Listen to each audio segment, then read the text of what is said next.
అందరికీ నమస్తే. దావోస్ పోయిన ముఖ్యమంత్రి ఒక విచిత్రమైన ప్రకటన చేసిండు. ఆ ప్రకటన చూసిన తర్వాత నవ్వాలనా, ఏడవాలనా, సంతోషపడాలనా, లేకపోతే గ్రేట్గా ఫీల్ కావాలనా, ప్రౌడ్గా ఫీల్ కావాలనా, లేకపోతే మన దుర్భరమైన పరిస్థితులలో ఆయన చేసిన స్టేట్మెంట్కు సెట్ కాలేదని చెప్పి ఏం చేయాలనేది అర్థం కాలేదు. మీకు కూడా అట్లాంటి సిచ్యువేషన్ ఉంటుంది. ఆ స్టేట్మెంట్ ఏంటంటే హైదరాబాద్ను 24 అవర్స్ సిటీ చేస్తాం. ఇది ఆయన ఇచ్చిన స్టేట్మెంట్. ప్రకటనలు మస్తు చేయొచ్చు. హైదరాబాద్కు బీచ్ తీసుకొస్తామని ఇప్పటికే ఒక ప్రకటన వచ్చింది. ఇక హైదరాబాద్ ఇంకేదో చేస్తాం, ఏది న్యూయార్క్ చేస్తామని ప్రకటించారు, సింగపూర్ చేస్తామని ప్రకటించారు. ఇట్లాంటి చాలా చాలా ఉన్నాయి. అవన్నీ ఒక రకమైనవి అయితే హైదరాబాద్ను 24 అవర్స్ సిటీ చేస్తాం. అసలు రేవంత్ రెడ్డి 24 అవర్స్ సిటీ అంటే ఆయన అంచనా ఏంది, అసలు ఏం చేయాలి, అసలు మన ప్రభుత్వం ఇప్పుడున్న సిచ్యువేషన్లో ఖజానా మొత్తం ఖాళీ అయిపోయి ప్రభుత్వ ఉద్యోగులకు జీతాలు కూడా ఇవ్వలేని సిచ్యువేషన్లో తెలంగాణలో ఏం జరుగుతుందో తెలియని అనామక పరిస్థితులలో 24 అవర్స్ సిటీ చేయడం అవసరమా, ఒకటి చేస్తే ఏం అవసరం అనేది 2 పాయింట్లు మనం విశ్లేషిద్దాం. అంతకన్నా ముందు సబ్స్క్రైబ్ చేయండి, వీడియో షేర్ కూడా చేయండి. నిజానికి 24 అవర్స్ సిటీ అంటే 24 అవర్స్ సిటీ లైఫ్ కాదు, నైట్ లైఫ్ కాదు. 24 అవర్స్ సిటీ నైట్ లైఫ్ను 24 సిటీ అనలేం. ఎందుకంటే ఇప్పుడు ఆల్రెడీ హైదరాబాద్ నైట్ లైఫ్ నడుస్తుంది. మనం ఎప్పుడు చూసినా ఏ టైంలో చూసినా జనం తిరుగుతూనే ఉంటారు. గల్లీలో ఉన్న రోడ్లలో కూడా తిరుగుతూనే ఉంటారు బండ్ల మీద. ఇంకా ఉద్యోగాలకు పోయేవాళ్ళు, వచ్చేవాళ్ళు, రకరకాల వ్యాపారాల కోసం పోయేవాళ్ళు, వచ్చేవాళ్ళు, రకరకాలుగా ఏదో టైం జనం నడుస్తూనే ఉంటుంది. నైట్ లైఫ్ కాదు 24 అవర్స్ సిటీ అంటే. 24 అవర్స్ సిటీ అంటే మొత్తం వ్యాపార సముదాయాలన్నీ ఓపెన్ ఉండాలి, షాపులన్నీ ఓపెన్ పెట్టాలి. తర్వాత ఇక చాలా ఉంటాయి. అసలు ప్రభుత్వం చేయాల్సిందే చెప్తాయి. ఇవన్నీ ఓకే, షాపులు ఓపెన్ ఉండడం ఇదంతా గిరాకీ ఉంటే ఓపెన్ చేస్తారు, లేకపోతే ఓపెన్ చేయరు, అదే వేరే విషయం. కానీ ఇప్పుడు అసలు ఇక్కడున్న ఇన్ఫ్రాస్ట్రక్చర్, తర్వాత ఇక్కడున్న ఎంప్లాయ్మెంట్, ప్రభుత్వం దగ్గర ఉన్న డబ్బులు, తర్వాత హైదరాబాద్లో ఉన్న సిచ్యువేషన్, భద్రత.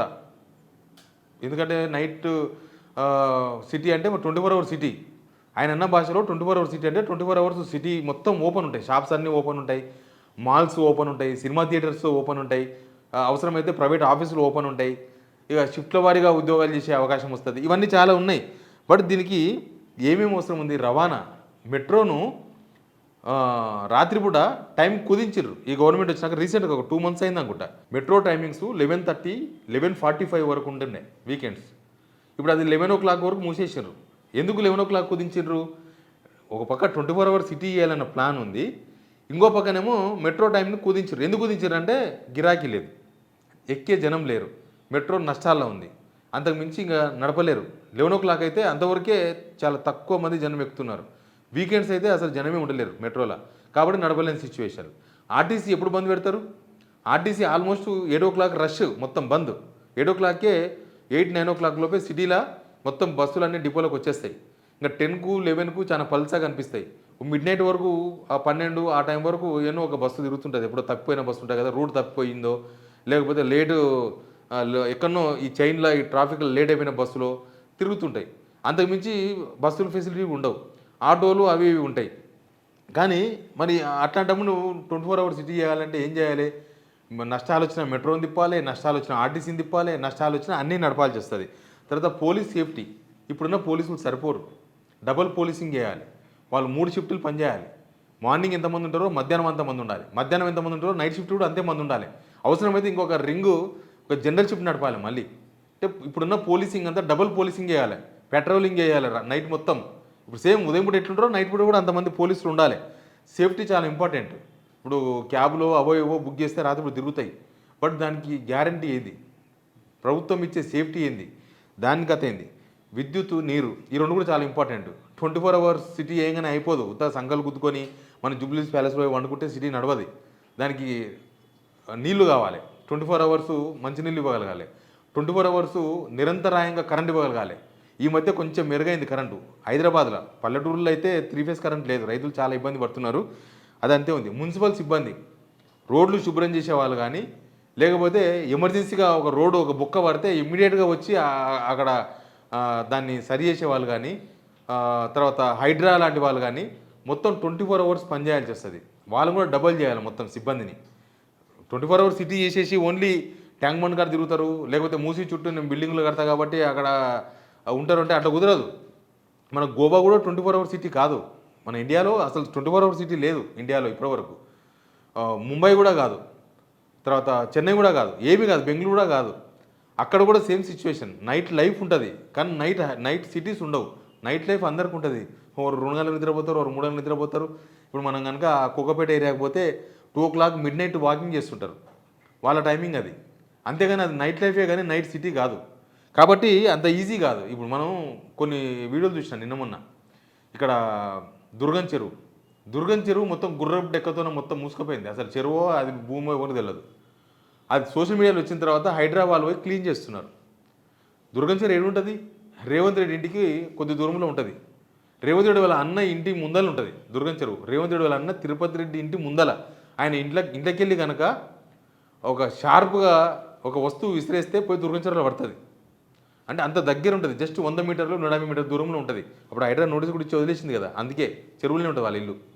గుర్రపు డెక్క వస్తే దిక్కు లేదు. హైదరాబాద్లో ఉన్న చాలా చెరువులు గుర్రపు డెక్కతో మూసుకుపోయినాయి. క్లీన్ చేసే మెకానిజం లేదు మన దగ్గర. అట్లాంటి వాళ్ళు 24 అవర్స్ సిటీ నడుపుతామంటారు. షిఫ్ట్ కార్మికుల మీద ఒత్తిడి పెరుగుతుంది. వాళ్ళని షిఫ్ట్ వారిగా వేయాల్సి వస్తుంది. మహిళా భద్రతా కోణం, కార్మిక చట్టాలు బలంగా అమలు చేయాల్సి వస్తుంది. ఇవన్నీ చాలా ఉంటాయి. ఇవన్నీ పక్కన పెట్టేసి కేవలం 24 అవర్స్ సిటీ చేస్తాం. దానివల్ల లేనిపోని ప్రమాదాలు వస్తే గ్లోబల్ ఇమేజ్ పోతుంది. హైదరాబాద్ ఇమేజ్ డ్యామేజ్ అవుతుంది. కాబట్టి ఇవన్నీ ఉత్తగా ఇప్పుడున్న సిచ్యువేషన్లో అసలు వీళ్ళు సంక్షేమ పథకాలు అమలు చేసే పరిస్థితులు లేవు. చూస్తున్నాం కదా మన రాష్ట్రం ఏమవుతుంది, ముందలపోతున్నామా వెనకపోతున్నామా అర్థమవుతుంది కదా తెలంగాణ జనాలకి. అదంతా వదిలేసి నైట్ షిఫ్ట్ చేస్తాం అని ప్రకటించింది. దావోస్లో కూర్చొని మస్తు కుయ్యొచ్చు, కానీ ప్రాక్టికల్గా ఎంత అది అవకాశం ఉంటుంది, ప్రాక్టికల్గా ఎంతవరకు అది వర్కౌట్ అవుతుంది? లాభం లేనిది ఏ మెట్రో నడవదు, లాభం లేనిది ఏ ఆర్టీసీ నడవదు, లాభం లేనిది ఏ హాస్పిటల్ నడవదు, లాభం లేనిది ఏమీ నడవదు. మరి మనకు దగ్గరున్న పరిస్థితులు ఏం బాగలేవు కదా. మనం ఎక్కడ సంపద సృష్టించుకుంటున్నాం తప్ప సంపద సృష్టిస్తలేము. వాళ్ళు సృష్టించుకుంటున్నారు పొలిటీషియన్స్.